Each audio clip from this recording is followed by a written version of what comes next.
Hello students, कैसे हो सभी। और फर्स्ट वीडियो से जो आपके व्यूज़ आए हैं और जो कमेंट आए बहुत अच्छा लगा। इतना ढेर सारा जो प्यार मिला है पहली वीडियो में, बहुत अच्छा लगा। और उसको देखते हुए हम उत्तरोत्तर और अच्छा प्रयास करेंगे जिससे आपको और अच्छी फैसिलिटी मिल पाए। और लास्ट वीडियो में जो हमारा टॉपिक था बिल्कुल सामान्य परिचय करा था अपन ने। संस्कृत विषय में सिलेबस को लेकर बिल्कुल सामान्य परिचय था कि पाणिनि शिक्षा, माहेश्वर सूत्र, वर्ण परिचय और सिलेबस की डिस्कस करी थी। और लास्ट क्लास अपनी जब हुई थी उस समय सिर्फ एक छोटा सा टॉपिक रह गया था कि संस्कृत दो प्रकार की होती है, लौकिक संस्कृत और वैदिक संस्कृत। वहीं से अपन अपना टॉपिक स्टार्ट करेंगे। तो अपन को क्लास जो रह गई थी उससे ही स्टार्ट करते हुए चालू करेंगे।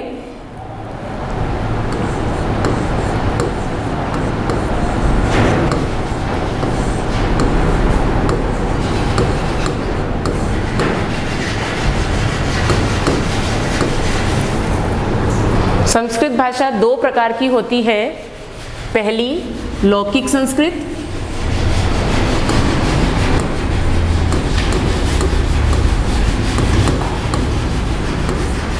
और दूसरी है वैदिक संस्कृत।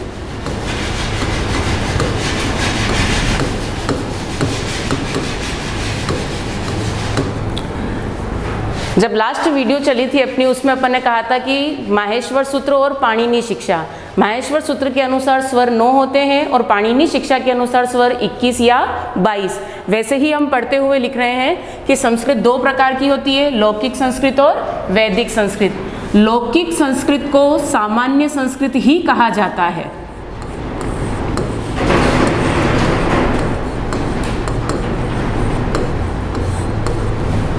अब जिन्होंने नहीं पढ़ा है उनको थोड़ा बताते हैं कि लौकिक संस्कृत और वैदिक संस्कृत में अंतर क्या है।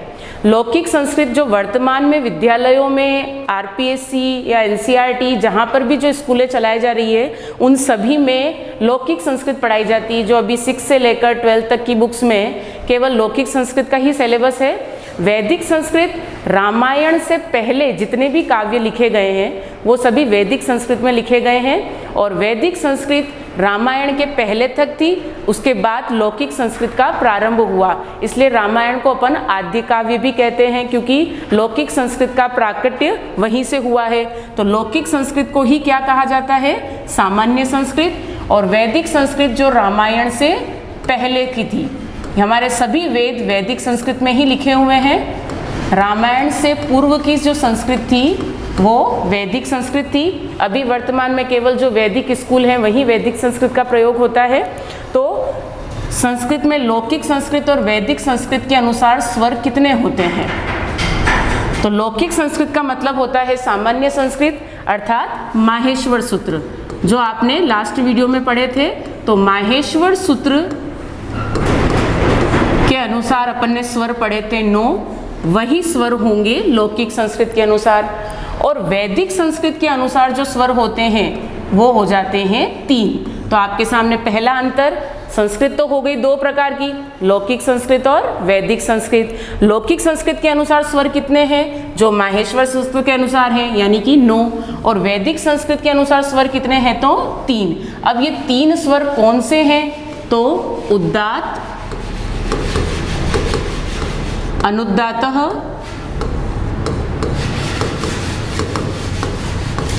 और स्वरितः। यानी कि वैदिक संस्कृत के अनुसार स्वर 3 ही माने गए हैं, उदात्त, अनुदात्त और स्वरित। और लौकिक संस्कृत के अनुसार स्वर कितने हैं? जो सामान्य संस्कृत यानी माहेश्वर सूत्र के अनुसार 9।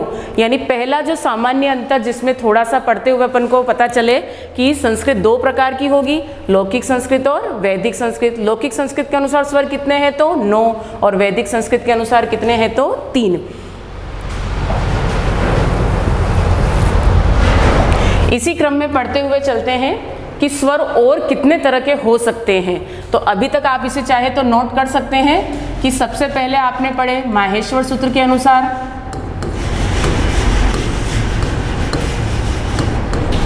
इनकी संख्या है 9।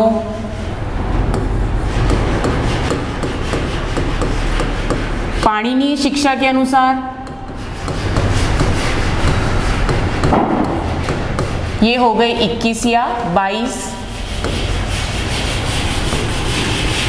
लौकिक संस्कृत के अनुसार स्वर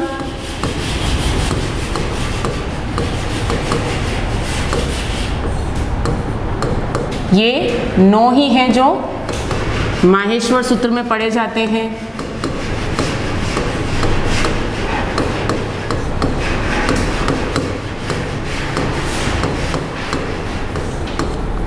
लौकिक संस्कृत को ही सामान्य संस्कृत कहेंगे अपन।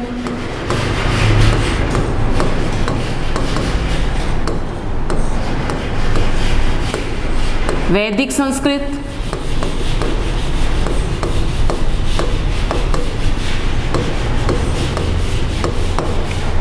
के अनुसार स्वर होते हैं 3। भाषा विज्ञान के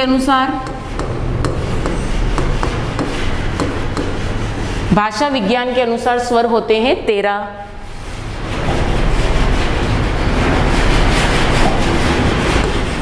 ध्वनि सिद्धांत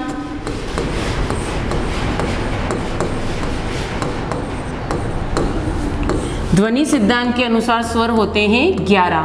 तो ध्वनि सिद्धांत के अनुसार जो हिंदी में 11 स्वर हैं वही 11 स्वर संस्कृत में माने जाएंगे। तो ये दोनों बुक आपके सिलेबस में नहीं आते हैं, लेकिन आप जहाँ जहाँ पढ़ेंगे तो कहीं 13 मिलेंगे, कहीं 11 स्वर मिलेंगे, कहीं 9, कहीं 21 या 22, कहीं 3 मिलेंगे। तो पूरी संख्या को एक साथ लिख दिया गया है कि इतने टाइप से स्वर आपके सामने आ सकते हैं। उसके बाद मात्रा के आधार पर स्वर,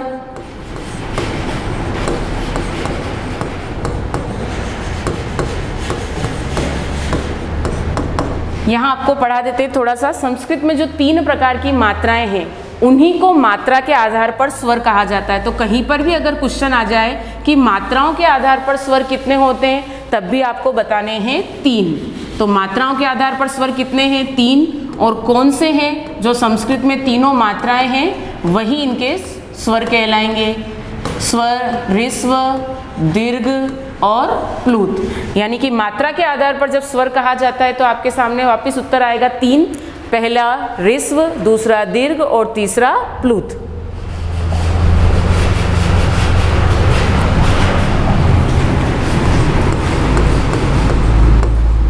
नासिका के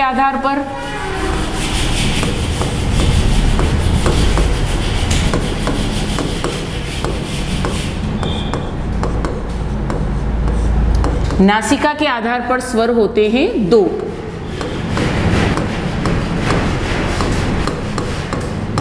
अनुनासिक और अननुनासिक।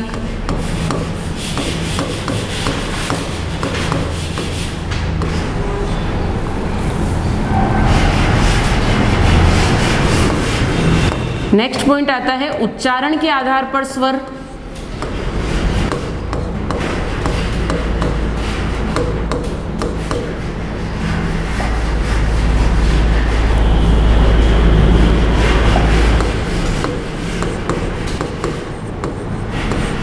उच्चारण के आधार पर स्वर होते हैं 3। और ये वही स्वर हैं जो वैदिक संस्कृत के अनुसार है।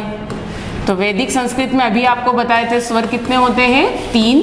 तो उन्हें ही अपन उच्चारण के आधार पर स्वर कहेंगे। तो इतने टाइप से आपके स्वर के क्वेश्चन हो सकते हैं, क्योंकि आपके सिलेबस में वर्ण परिचय और वर्ण में वर्ण के 2 भेद होंगे, स्वर और व्यंजन। तो ये जितने भी टाइप से स्वर थे उन सब के बारे में आपको बताया। तो एक बार फिर से रिपीट कर देते हैं कि स्वरों के जितने भी टाइप हैं, सबसे पहले कौन सा है? माहेश्वर सूत्र। संख्या कितनी आएगी? 9। फिर दूसरा है पाणिनि शिक्षा। पाणिनि शिक्षा के अनुसार स्वर कितने हैं? तो 21 या 22, जिसमें से अगर दोनों अलग आते हैं तो कौन सा राइट करेंगे? 21। लौकिक संस्कृत के अनुसार स्वर कितने हैं? 9। और वो 9 स्वर कौन से हैं वो अपन बाद में पढ़ेंगे जब माहेश्वर सूत्र पढ़ेंगे। तो माहेश्वर सूत्र में पढ़े गए जो सामान्य संस्कृत में है वही स्वर 9 कहलाएंगे। यानी लौकिक संस्कृत, सामान्य संस्कृत, संस्कृत भाषा या आपके सामने आ जाए माहेश्वर सूत्र, इन सभी के अनुसार स्वर कितने माने जाएंगे? 9। फिर आते हैं वैदिक संस्कृत। वैदिक संस्कृत के अनुसार स्वर कितने हैं? 3। और 3 कौन से थे? उद्दात, अनुद्दात और स्वरित। आप लिखना चाहें तो यहाँ लिख देते हैं। तीनों स्वर हैं उद्दात, अनुद्दात और स्वरित।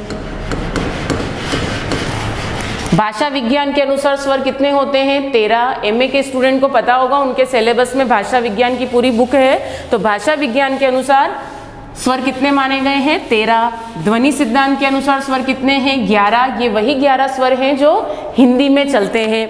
उसके बाद आपके सामने पॉइंट आता है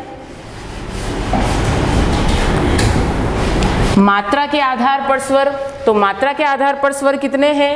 3। कौन कौन से? ह्रस्व, दीर्घ और प्लुत। ये संस्कृत भाषा में जो 3 प्रकार की मात्राएं मानी गई है, तो उसी आधार पर मात्रा के आधार पर स्वर कितने हैं? तो 3। अब इन स्वरों के पुनः भेद होते हैं, वो क्वेश्चन अलग टाइप से आएंगे। तो आपके सामने सिर्फ सिंपल सा क्वेश्चन आ जाए कि मात्रा आधारित स्वरा भवति, मात्रा के आधार पर कितने स्वर होते हैं? तो कितने होंगे? 3। ह्रस्व, दीर्घ और प्लुत। फिर नासिका के आधार पर, नासिका के आधार पर स्वर होते हैं 2, अनुनासिक और अननुनासिक, यानी नासिका से उच्चारित होने वाले और बिना नासिका से, यानी नासिका के बिना उच्चारित होने वाले। और तीसरा पॉइंट आता है आपका उच्चारण के आधार पर स्वर। तो उच्चारण के आधार पर स्वरों की संख्या कितनी है? 3। ये वही है जो वैदिक संस्कृत में पढ़ रहे हैं। वैदिक संस्कृत के स्वरों को ही क्या कहा जाता है? उच्चारण के आधार पर स्वर। तो स्वरों से संबंधित जितने भी क्वेश्चन आपके बन सकते हैं संख्याओं के आधार पर, वो आपको शॉर्ट में एक बार समझाया है, जिससे आपको सारांश रूप में पता चले कि अगर आप थोड़ा सा भी देखेंगे कि हाँ कहीं पर भी संख्या किस आधार पर चल रही है, तो इस आधार पर आपके पूरे स्वरों का क्रम चलता है। ये क्वेश्चन पे डिपेंड करेगा कि आपके क्वेश्चन कैसे आ रहा है। सिंपल सा क्वेश्चन आता है कि संस्कृत भाषा में स्वर, तो आपको आंसर देना है 9। पाणिनि शिक्षा 21-22, वैदिक संस्कृत 3। और वैदिक संस्कृत का क्वेश्चन 2015 वाले पेपर में आपके सामने, आप देखना उस पेपर को, 2015 वाले पेपर में पूरा ये प्रश्न आया कि वैदिक संस्कृत यानी पाणिनि ने जो 3 स्वर बताए वो कौन से हैं? उद्दात, अनुद्दात और स्वरित। फिर भाषा विज्ञान और इनके आधार पर कोई क्वेश्चन बनता नहीं है, लेकिन आप जब कोई बुक पढ़ते हैं तो आपके सामने 13 स्वर भी आते हैं और 11 स्वर भी आते हैं, तो वो आपको इस आधार पर बताए हैं। मात्राओं के आधार पर 3, नासिका के आधार भी कहीं लिखा हुआ आता है, पाणिनि ने स्वरों के 2 भेद बताए हैं, अनुनासिक और अननुनासिक। तो वो किसके आधार पर है? नासिका के आधार पर। और उच्चारण के आधार पर स्वर कितने होते हैं? तो 3, वो जो वैदिक संस्कृत में पढ़े जाते हैं। तो आपको ये पूरा अच्छे से थोड़ा समझ में आ गया होगा। अब अपन इसके आगे की प्रोसेस जो वर्णमाला है उसको स्टार्ट करेंगे। तो वर्णमाला में जैसे अपन हिंदी में वर्णमाला पढ़ते हैं, तो हिंदी की वर्णमाला तो आप नर्सरी क्लास से, फर्स्ट क्लास से शुरू करते हो, पढ़ के आ रहे हो और अभी तक पढ़ते हो। और संस्कृत में तो 6 क्लास में भी नहीं पढ़ाई जाती, और जब आप ऑप्शनल सब्जेक्ट लेते हो संस्कृत को, तब आपके सामने वर्णमाला के रूप में माहेश्वर सूत्र पढ़ाए जाते हैं। तो आपके सबसे पहले दिमाग में ये फिट करना है कि वर्णमाला, संस्कृत की वर्णमाला के रूप में जब भी आपके दिमाग में वर्णमाला आएगी तो माहेश्वर सूत्र आने चाहिए, यानी आप वर्णमाला के रूप में क्या पढ़ेंगे? माहेश्वर सूत्र। तो अपना नेक्स्ट टॉपिक होगा माहेश्वर सूत्र।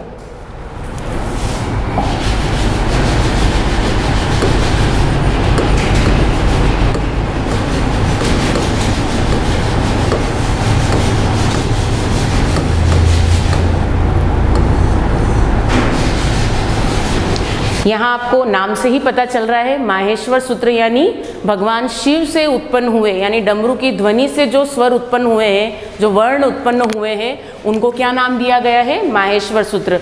तो आपको मैं कहीं भी स्टोरी में आपको बोर नहीं करेंगे कि ये कैसे उत्पन्न हुए, किसने डमरू बजाया और किसने इन सूत्रों को लिखा है, क्योंकि आपके इनसे रिलेटेड कोई क्वेश्चन नहीं आता है रीट में। तो आपको इनसे रिलेटेड कोई चीज़ नहीं सुनाएंगे, सीधे से पॉइंट पे आएंगे कि माहेश्वर सूत्र यानी माहेश्वर। तो यहाँ पर आपका पहला ही क्वेश्चन बन जाता है, जो कि आपके सिलेबस में संधि है। तो आप ये बताएं कि माहेश्वर की संधि विच्छेद क्या होगी? माहेश्वर,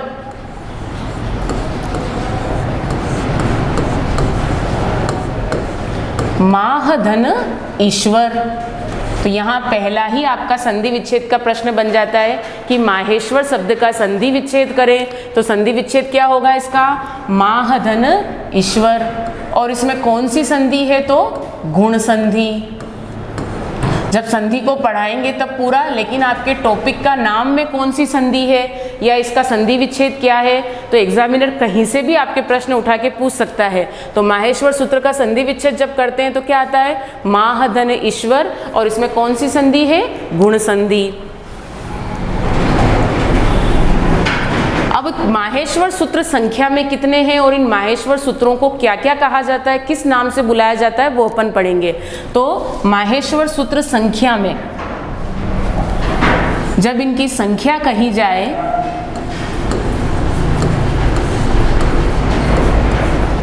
ये संख्या में 14 सूत्र हैं। यानी माहेश्वर सूत्राणि कति विधा, आपको प्रश्न पूछा जाए डायरेक्ट कि माहेश्वर सूत्र कितने प्रकार के हैं या इनकी संख्या कितनी है, तो कितनी मानी गई है इनकी संख्या 14, जिसको संस्कृत में क्या बोलते हैं अपन, चतुर्दशः।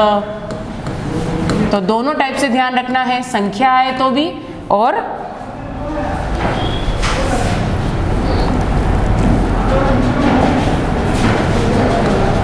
तो माहेश्वर सूत्राणि कति विधा, माहेश्वर सूत्र कितने प्रकार के होते हैं, तो 14। 14 को संस्कृत में क्या बोलेंगे, चतुर्दशः।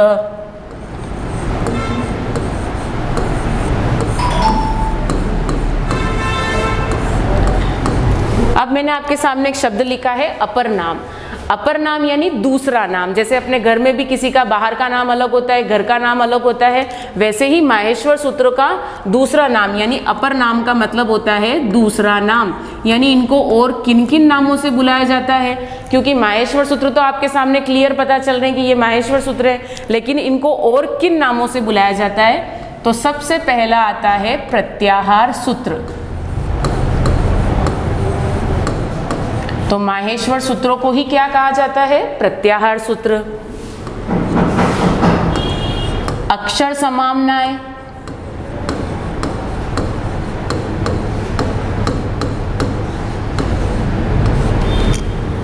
माहेश्वर सूत्रों का एक और नाम क्या है, अक्षर समाम्नाय।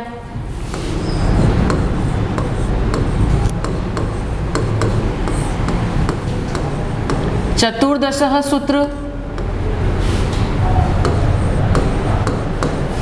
वर्णवेद, अक्षरवेद। एक और नाम है क-क-हरा। यानी माहेश्वर सूत्रों को इन सभी नामों से पुकारा जाता है। माहेश्वर सूत्रों को प्रत्याहार सूत्र भी कहते हैं, अक्षर समाम्नाय भी कहते हैं, चतुर्दश सूत्र भी कहते हैं, वर्णवेद भी कहते हैं, अक्षर वेद भी कहते हैं और क-क-हरा भी कहते हैं। ये सभी किसके नाम हैं, माहेश्वर सूत्र के। और माहेश्वर सूत्रों की संख्या कितनी है, तो 14, जिसको संस्कृत में क्या बोलेंगे, चतुर्दशः।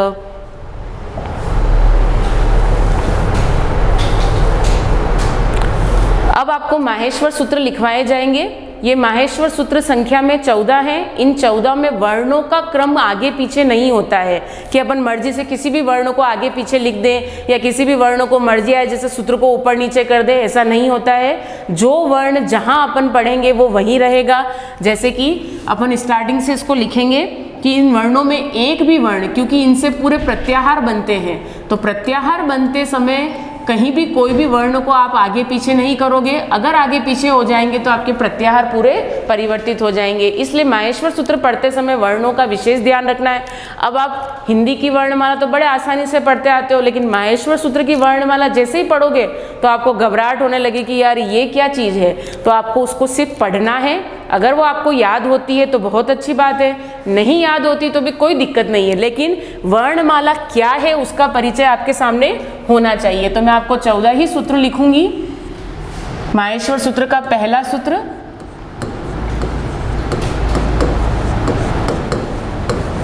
अब आप देखें हिंदी में जहाँ अ के बाद आ, छोटी बड़ी छोटा हुए, इसमें पूरा अंतर है। अ ई उ फिर डायरेक्ट क्या लिख दिया न। तो जैसे डमरू की ध्वनि आई उस ध्वनि के अकॉर्डिंग पाणिनि ने सारे वर्ण लिखे हैं। तो आपको भी इसी क्रम में इन वर्णों को पढ़ना है और सभी वर्णों के अंत में हलंत है। अच्छा, जिन बच्चों को नहीं पता हो उन्हें भी बता दिया जाए कि संस्कृत में 2 तरह के चिन्ह होते हैं। वैसे तो 4 होते हैं लेकिन सबसे ज़्यादा प्रयुक्त होते हैं 2। एक तो 2 बिंदियाँ और एक किसी भी वर्ण के नीचे इस तरह से लाइन होती है, तो नीचे लाइन वाले को हलंत बोलेंगे और इस तरह से जो 2 बिंदियां हैं उनको अपन क्या बोलेंगे, विसर्ग। तो दोनों प्रकार के चिन्ह हैं ये जो सबसे अधिक प्रयोग होते हैं। तो यहाँ जो संस्कृत में नीचे इस वर्ण के पीछे लाइन है इसको आप क्या बोलेंगे, हलंत। और जिसमें हलंत लगा हुआ होता है वो वर्ण हमेशा क्या होता है, व्यंजन। तो ये थोड़ा आपको पढ़ते समय ध्यान रखना है। अब देखें माहेश्वर सूत्र लिखे हैं अ ई ऊण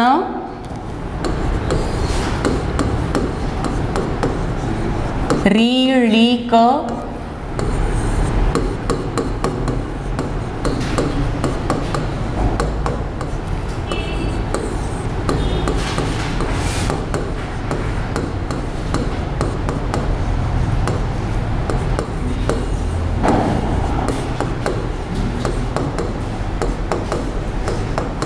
सभी सूत्रों के अंतिम वर्णों पर हलंत लगा हुआ है।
अब इन सूत्रों को देख के डरना नहीं है। ये 14 ही सूत्र आपके सामने लिखे हैं, इनको बहुत अच्छे से समझना है। इनको देख के डरना नहीं कि ये हमें याद होंगे या नहीं होंगे। नहीं याद होते हैं तो भी कोई दिक्कत नहीं है, क्योंकि ये वर्ण है हिंदी की वर्णमाला की, लेकिन थोड़े बिखरे हुए हैं। कोई वर्ण पहले लिखा हुआ है, कोई वर्ण बाद में, तो इसको अच्छे से समझेंगे। सबसे पहली चीज़, माहेश्वर सूत्रों की मैंने आपको संख्या बताई थी। माहेश्वर सूत्र कितने हैं? तो कितने हैं? 14। ये 14 ही सूत्र आपके सामने लिख दिए गए हैं। इन 14 सूत्रों को ध्यान से देखेंगे तो इन 14 सूत्रों में प्रत्येक सूत्र के अंतिम वर्ण पर हलंत लगाया हुआ है, यानी सभी वर्णों के अंत में कोई ना कोई व्यंजन प्रयुक्त हुआ है। तो व्यंजनों को अपने को गिनना नहीं है। अब मेन चीज़, पढ़ते समय इसको बहुत सावधानी से आप इसको अगर पढ़ोगे तो आपको याद करने की आवश्यकता नहीं पड़ेगी। सबसे पहले इसके जो 10 सूत्र हैं, 14 सूत्र हैं, उसमें से 4 सूत्रों में स्वरों का वर्णन है। पहला पॉइंट, माहेश्वर सूत्रों से संबंधित जितने भी पॉइंट बनेंगे वो अपन पढ़ेंगे। सबसे पहला पॉइंट है कि इसके जो 14 सूत्र हैं उसमें से 4 सूत्रों में किसका वर्णन है? केवल स्वरों का। और बाकी के 10 सूत्रों में वर्णन है केवल व्यंजनों का। यानी 14 सूत्रों में से 4 सूत्र किस पर आधारित हैं? स्वरों पर। और बाकी के 10 सूत्र किस पर आधारित हैं? व्यंजनों पर। तो पहला अंतर, 4 सूत्र स्वरों से संबंधित है, 10 सूत्र व्यंजन से। अब इन 4 सूत्रों में से जब आप गिनना प्रारंभ करेंगे तो हलंत वाले वर्णों को नहीं गिनना है। पूरे में जहाँ पर भी हलंत लगाए गए हैं उन वर्णों को नहीं गिनना है। तो आप इन 4 सूत्रों को जब गिनना प्रारंभ करते हैं, 1 2 3 4 5 6 7 8 और 9, तो आपके सामने सबसे पहला क्वेश्चन क्लियर होता है कि माहेश्वर सूत्र के अनुसार स्वर कितने हैं? तो कितने हुए? 9। जो आपको स्टार्टिंग में बताया था कि माहेश्वर सूत्र के अनुसार, सामान्य संस्कृत के अनुसार स्वर कितने हैं? तो कितने हैं? 9। और ये 9 स्वर आपके सामने आते हैं। अब आपने जब ऑफलाइन क्लासें थी तब भी आपका ये क्वेश्चन था, और शायद ऑनलाइन क्लासों में भी ये क्वेश्चन बन सकता है कि आपके मन में चलेगा कि हम कोई सी भी गाइड पढ़ रहे हैं तो उस समय स्वर आपके सामने 13 मिलते हैं। तो 13 स्वर मैंने आपको अभी बताया भाषा विज्ञान के अनुसार होंगे।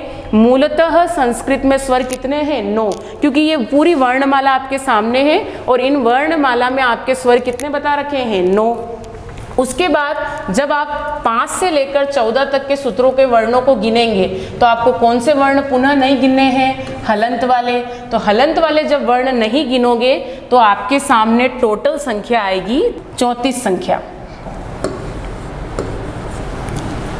अब क्योंकि मैंने आपको जब पढ़ाया था तब मैंने कहा था माहेश्वर सूत्र के अनुसार वर्ण तो होते हैं 9, सॉरी वर्ण तो स्वर तो होंगे टोटल 9, व्यंजन कितने होंगे 33 और कुल वर्ण होंगे आपके 42। लेकिन अभी आप गिनती करोगे तो टोटल आ जाएंगे 43। तो यहाँ थोड़ा सा अंतर रहेगा, आपको पढ़ते समय ध्यान रखना है कि ह वर्ण यहाँ पर भी आया है और एक ह वर्ण यहाँ पर भी आया है, जिनमें दोनों में हलंत का प्रयोग नहीं हुआ है। इसलिए जब आप इन वर्णों को गिनना प्रारंभ करेंगे तो आपके सामने टोटल वर्ण कितने आएंगे 43। लेकिन किसी भी विद्यार्थी की काउंटिंग एक बार ही होगी, 2 बार तो नहीं गिनेंगे उसे, तो यहाँ पर एक को गिनेंगे और एक को नहीं गिनेंगे। तो आपके सामने फिर टोटल वर्ण कितने आ जाते हैं 42। अब इनमें से कौन सा गिनना है, कौन सा नहीं गिनना है, क्यों नहीं गिनना है, इसका आपके कोई लॉजिक नहीं होता और ना कोई लॉजिक होगा तो भी आपके स्तर के लिए आवश्यक नहीं है। आपको सिर्फ इतना ध्यान रखना है कि जब आप वर्ण गिनेंगे तो इन वर्णों में आपको कौन से वर्ण प्रयोग नहीं करने, एक तो हलंत वाले, दूसरे हलंत वर्णों को जब नहीं गिनोगे तो आपके सामने कितने आएंगे वर्ण 43। इस 43 में से ह वर्ण 2 बार आया है, उसे एक बार गिनना है और वो आपके वर्ण टोटल कितने आ जाते हैं 42। तो स्टार्टिंग में स्वर कितने बताए आपको 9, फिर व्यंजन कितने हो गए 33, 34 आएंगे लेकिन एक माइनस करेंगे तो कितने हो जाएंगे 33। तो टोटल वर्ण संख्या कितनी हो गई 42। तो माहेश्वर सूत्र में टोटल वर्ण कितने आ गए आपके 42, 9 स्वर 33 व्यंजन। 4 सूत्र किससे संबंधित हैं, स्वरों से, बाकी के 10 सूत्र किससे संबंधित है, व्यंजन से। अब यहाँ देखें, जब आप इसको पढ़ना शुरू करते हैं तो इनमें सबसे पहले 5वें सूत्र में देखो आप य, व, र और ल, तो ये आपके कौन से वर्ण कहलाएंगे, अंतस्थ वर्ण। उसके बाद देखो सभी वर्गों के पंचम वर्ण, जो हिंदी में चलते हैं वही संस्कृत में वर्ग हैं, तो उन सभी के पंचम वर्ण यहाँ प्रयोग हुए हैं। उसके बाद देखो चौथे वर्ण, तो 8 और 9 दोनों सूत्रों में चौथे वर्ण है। 10वें सूत्र में तीसरा वर्ण, फिर दूसरा वर्ण और फिर पहला और लास्ट में कौन से वर्ण है, ऊष्म वर्ण। तो यहाँ आप देखें हिंदी के क्रम से पूरा उल्टा क्रम है। हिंदी में वर्ण क, ख, ग आएगा, इसमें पूरा उल्टा हो जाएगा। पहले पंचम वर्ण है, फिर चौथा वर्ण है, फिर तीसरा, फिर दूसरा, फिर पहला और लास्ट में ऊष्म वर्ण। तो माहेश्वर सूत्र को बहुत आसानी से और सारांश में पढ़ने का तरीका, सबसे पहले 9 स्वर, उसके बाद अंतस्थ वर्ण, उसके बाद सभी वर्गों के पंचम वर्ण, फिर चौथा वर्ण, फिर तीसरा वर्ण, फिर दूसरा वर्ण, फिर पहला वर्ण और लास्ट में कौन से वर्ण आ रहे हैं, ऊष्म वर्ण। और ये आपके टोटल वर्ण कितने हो जाते हैं 42। तो ये माहेश्वर सूत्र आपको पूरे से समझ में आए होंगे अच्छे से। इन 14 ही सूत्रों को अच्छे से देखना, याद नहीं होते हैं तो भी आपको टेंशन नहीं लेनी है। तो आज की कक्षा को हम यहीं विराम देते हैं। आपको ये क्लास अच्छी लगी होगी आशा करती हूँ, और कहीं भी कोई भी प्रॉब्लम हो तो आप उसमें कमेंट करें, आसानी से कोई दिक्कत नहीं होगी। और आप इसको अच्छे से और इन्जॉय करके हुए बिना टेंशन के, किसी प्रकार की बाधा के बिना आप इनको पढ़ें, आपको और अच्छे से समझ में आएगा। धन्यवाद आप सभी को।